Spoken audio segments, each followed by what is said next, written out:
Friends, welcome to my channel autism and music. And आज का जो टॉपिक है वो जो मैंने एडिशन और सब्सट्रैक्शन का वीडियो अपने बच्चे का डाला था, तो उसी में से कमेंट करके मुझे किसी ने पूछा था कि मैंने एडिशन और सब्सट्रैक्शन जो है वो बच्चे को कैसे उसको समझाया है। तो इससे पहले मैं आपको ये चीज़ बता दूं गाइज कि मेरा बेटा भी बहुत स्लो लर्नर है और उसको भी एकेडमिक में बहुत मुश्किल होता है समझने में। तो स्टार्टिंग में ऑब्वियसली उसको मैथ में भी बहुत ज़्यादा प्रॉब्लम आया था।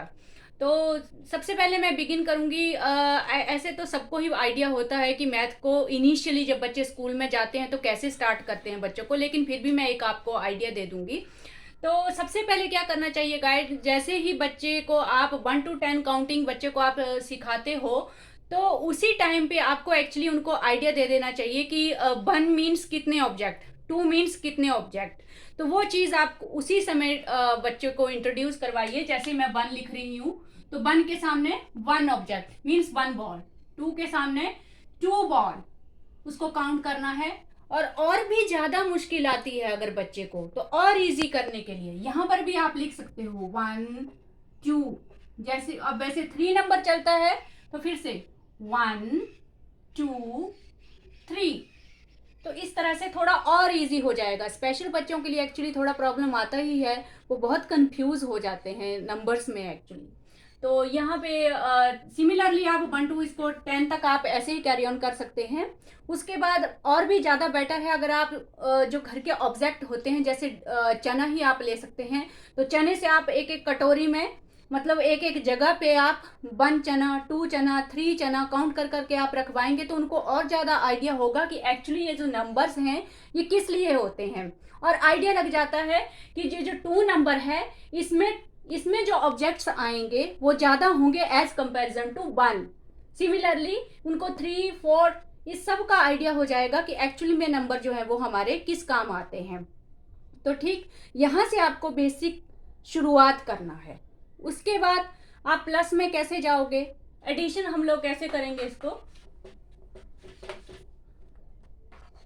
एडिशन सबसे पहले सबको पता है 1 डिजिट नंबर से स्टार्ट की जाती है। जैसे कि मैं बोलूं 2 + 3, तो ये हमारे 1 डिजिट नंबर हैं।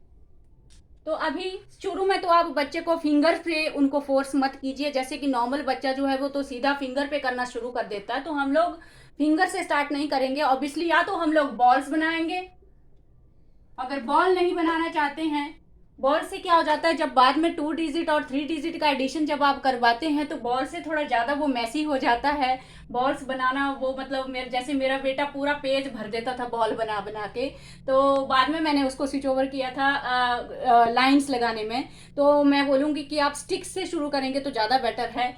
जैसे 1 के सामने 1 2 डिजिट, सॉरी 2 हम लोग स्टिक्स यहाँ पे बनाएंगे। उससे भी ज़्यादा बेटर है बाद में जब 2 डिजिट के नंबर 2 डिजिट का जो हम लोग एडिशन करते हैं उसमें मेरा बेटा कंफ्यूज हो जाता था कि मैं कौन सा नंबर यूज़ कर रहा हूँ।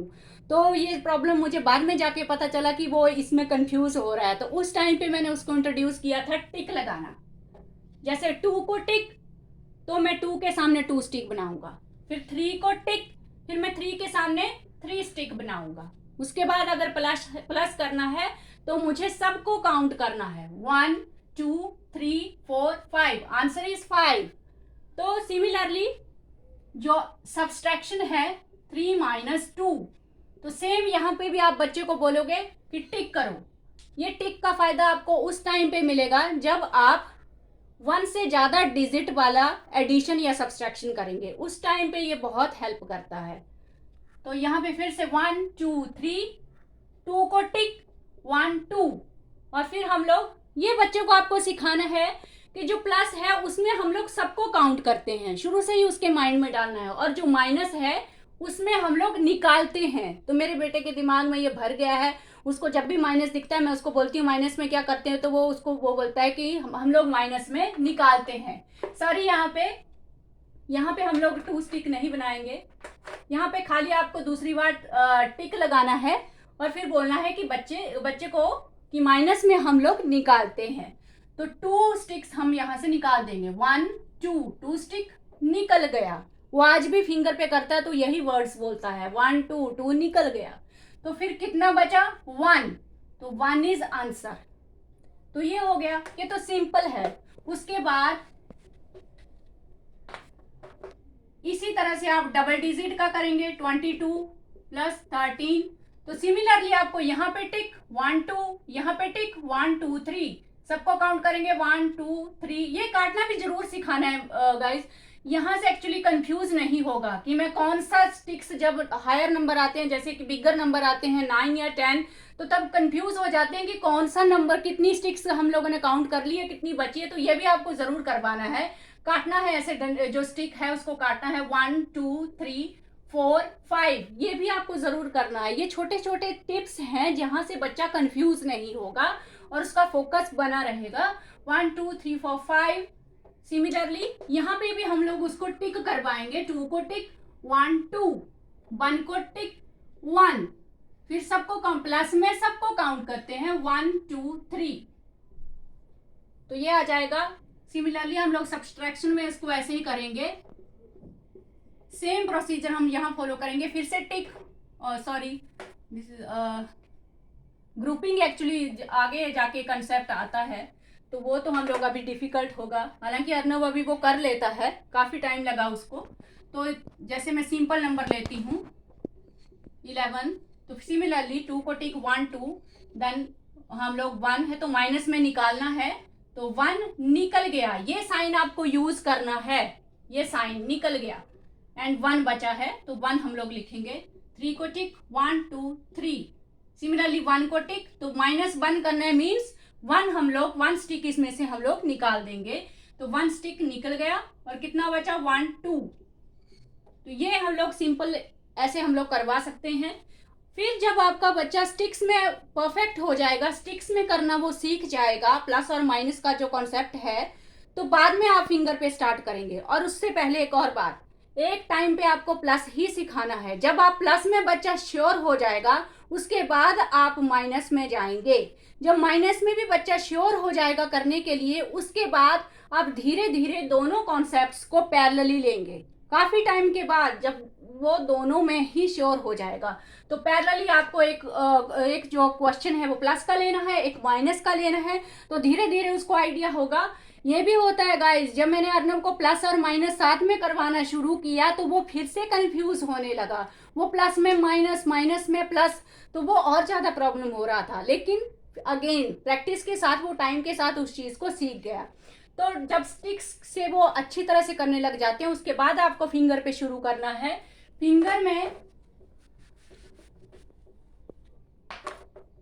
में आप कैसे करेंगे इसको, 32 प्लस 13। तो अब देखिए, अब आपको समझ में आएगा कि मैं टिक क्यों लगवा रही हूं। जैसे 2 है तो मैं 2 लूंगी अपनी फिंगर पे, जनरली वो ये हैंड यूज करता है, 1 2। अभी मुझे +3 करना है, अब वो 3 को टिक करेगा, उसको पता है कि मुझे 3 के बाद काउंट करना है। 2 मुझे फिंगर पे लेना है, और जब मैं 3 को नीचे वाला टिक कर रहा हूं, तो 3 के बाद मुझे काउंट करना है। 3 के बाद वो अपनी पेंसिल से लेता है, 3 के बाद 4 5, ये उसका तरीका है गाइस करने का। सिमिलरली हियर 3 1 2 3, एंड फिर 1 के बाद काउंट करेंगे, 1 के बाद 2 3 4। जनरली नॉर्मल बच्चे ऐसा नहीं करते हैं, क्योंकि उनको आइडिया हो जाता है कि कौन सा बिगर नंबर है और कौन सा स्मॉलर नंबर है। अर्नव को अभी भी उसमें कंफ्यूजन होता है, तो वो हर क्वेश्चन में सेम प्रोसीजर फॉलो करता है और ऐसे ही करता है। तो सिमिलरली, क्योंकि ये सेम प्रोसीजर है, ये अब माइनस में भी वैसे ही करेंगे हम लोग, माइनस में भी ऐसे ही करना है। 2 को टिक 1 2, 1 को हम लोग रिमूव करेंगे, निकालेंगे, 1 निकल गया, जैसे वो बुक में करता था निकालता था, वैसे ही फिंगर पे निकालता है, और फिर 1 बच गया। सिमिलरली 3 को टिक 1 2 3, एंड देन 1 को हम लोग रिमूव करेंगे, 1 निकल गया, 1 2 2 बचा। तो ये सब कुछ प्रैक्टिस से काफी अच्छे से इसमें हो जाता है। तो आई थिंक आपको अभी समझ में आ गया होगा इसका। तो सब फिंगर पे करवाने से पहले आपको गाइस एक ट्रेनिंग लास्ट में आपको बताना चाहूंगी, जरूर करना है। पहले जस्ट आपको उसको बताना है कि फिंगर पे काउंट कैसे करते हैं, जैसे उसको प्रैक्टिस करवाना है, चलो फिंगर पे 1 काउंट करो, 1, सेकेंड टाइम फिंगर पे 2 काउंट करो, 1 2। पहले तो उसको ये आना चाहिए कि फिंगर पे नंबर हम लोग कैसे लेते हैं। तो जैसे उसको बोलना है 5 नंबर लो, 6 नंबर लो, 7 लो, 10 तक आपको सिखाना है मैक्सिमम। 15 तक जितना हमारा यहाँ पे ये लाइंस आती हैं, 15 तक पहले कुछ 1 महीना आपको यही प्रैक्टिस करवाना है कि फिंगर पे नंबर लेना कैसे है। तो उसके बाद ही आप ये जो बेसिक ऑपरेशन है प्लस माइनस उनको फिंगर पे करवाएं। डायरेक्ट अगर उसको फिंगर पे काउंट करने नहीं आता है तो आप डायरेक्ट फिंगर पे प्लस माइनस नहीं करवाएंगे, पहले फिंगर पे उसको नंबर लेना आना चाहिए। तो आई थिंक अभी आपको समझ में आ गया होगा। और डेफिनेटली प्रैक्टिस मेन रोल इसमें निभाती है। आपको प्रैक्टिस प्रैक्टिस प्रैक्टिस, यही इसका सॉल्यूशन है गाइस। बहुत सारा प्रैक्टिस चाहिए इस चीज़ के लिए। अगर स्लो लर्नर है और समझ में नहीं आता है या कंफ्यूजन बहुत ज़्यादा है तो प्रैक्टिस आपको ज़्यादा से ज़्यादा करवाना है। So thank you for today.